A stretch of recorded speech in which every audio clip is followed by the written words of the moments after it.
Shalom Aleichem Rabotai. The Mishnah Yomi is continuing in the 7th Perek Klal Gadol of Sheviit, and we are on the 4th Mishnah.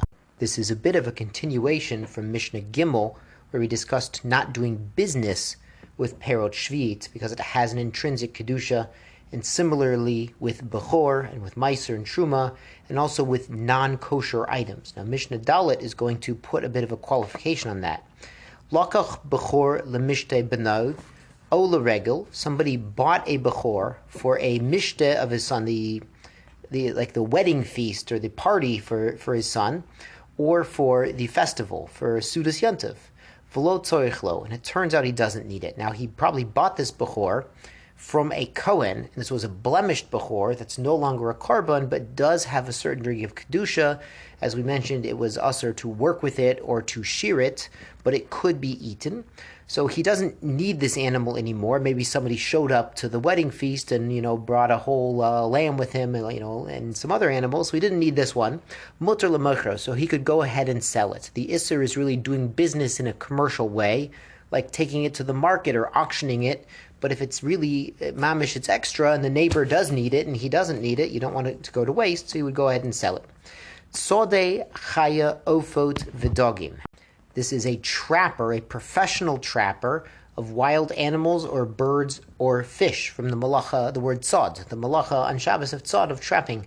Shenizdamnu lahem minim tmeim, and something else got in the trap, not just kosher species that he wants for food to sell the meat, but non-kosher species ended up in his nets or his traps as well.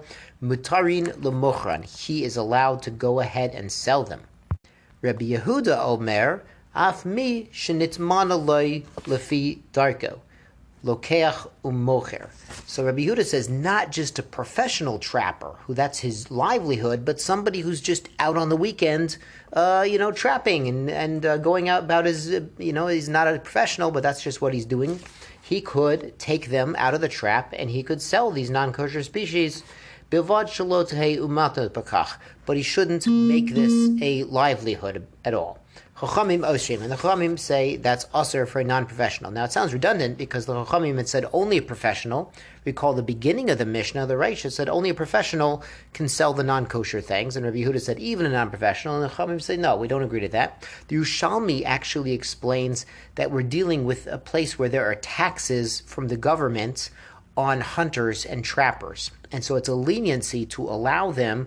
As we learned in Mishnah Gimel, we normally don't do business with non-kosher items, but because there's heavy taxes, we allow them to go ahead and sell the non-kosher items that ended up in their traps to alleviate the government regulations on them.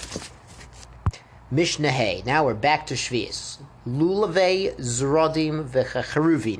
The shoots or fresh branches of the service tree or the carob tree, yesh lahem shviit l'dmehem shviit. So these are fresh shoots, offshoots that are going to become harder branches, but when they're fresh, they are edible, and therefore they have kedusha shviit. And again, if you traded them or sold them, as you saw in the beginning of the perek, that trade value also has kedusha.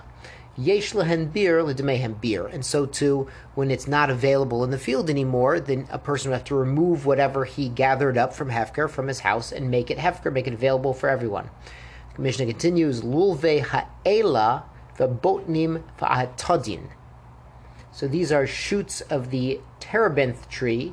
The pistachio, Art Scroll says pistachio. Botnim is usually peanuts, but here they're saying pistachio. V'atodin, and some sort of quasi-edible thorn bush, yesh lahem shviit, they have kedusha of the 7th year, l'dmehem shviit, and whatever you exchange them for has that kedusha as well. Ein lahem bir, but they don't have bir, v'lo d'mehem bir, and their value, if they were traded, also does not have bir, because these ones are a bit different. They stay on the tree, and they become part of the tree itself. So the fresh offshoots of it don't ever wither and die and become unavailable in the field, because they actually become part of the tree and are still part of the living organism. Aval la'alin yesh bir, but the leaves of all these trees do have bir, mipnei shenoshri me'avim, because they fall off their fathers, meaning the leaves will dry up and no longer be edible and fall off the tree. So if somebody had fresh leaves available in his house, then when the Zman Bir arrives, when those leaves are no longer available in the field, he would have to put them out as part of Bir. Shkoyach.